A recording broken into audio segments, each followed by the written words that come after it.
दत्त जयंतीनिमित्त अक्कलकोट नगरी भाविकांनी फुलून गेली आहे। अक्कलकोट येथील स्वामी समर्थ मंदिरात विविध धार्मिक कार्यक्रमांचं आयोजन करण्यात आलेलं आहे। महाराष्ट्र, आंध्र प्रदेश, कर्नाटक, तेलंगणा, गोवा तसंच गुजरातमधून भाविक या ठिकाणी येत असतात। अक्कलकोटमध्ये पहाटेपासूनच भक्तांनी मंदिराबाहेर रांगा लावल्याचं चित्र दिसून येत आहे।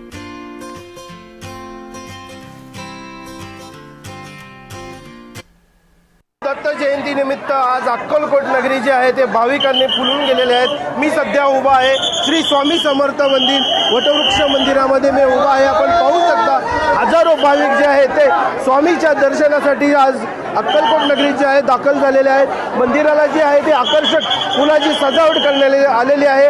हजारो भाविक जे आहेत ते आज दत्त जयंती निमित्त स्वामी समर्थ मंदिरात स्वामीच्या दर्शनासाठी दाखल झालेले आहेत। आपण पाहू शकता स्वामी समर्थ मंदिरात विविध धार्मिक कार्यक्रमांचं आयोजन जे आहे ते करण्यात आलेलं आहे। दिवसभर सकाळपासूनच हजारो भाविकांनी जे आहे ते दर्शन घेतलेलं आहे। आपण पाहू शकता हजारो भाविक जे आहेत ते कर्नाटक असेल, आंध्र प्रदेश असेल, महाराष्ट्राच्या कानाकोपऱ्यातून जे आहे ते आज दत्त जयंती निमित्त स्वामीच्या दर्शनासाठी दाखल झालेले आपण पाहू शकता।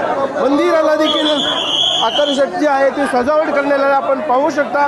मंदिरामध्ये हजारो भाविक जे आहेत सध्या दाखल झालेले आहेत। त्या पद्धतीने जे आहे ते हजारो भाविक जे आहे ते महाराष्ट्र असेल, कर्नाटक असेल, आंध्र प्रदेश असेल च्या कानाकोपऱ्यातून स्वामीच्या दर्शनासाठी आज श्री दत्त जयंती निमित्त अक्कलकोट नगरीत जे आहेत ते दाखल झालेले आहेत। रवी ढोबळे, जय महाराष्ट्र, सोलापूर, स्वामी समर्थ।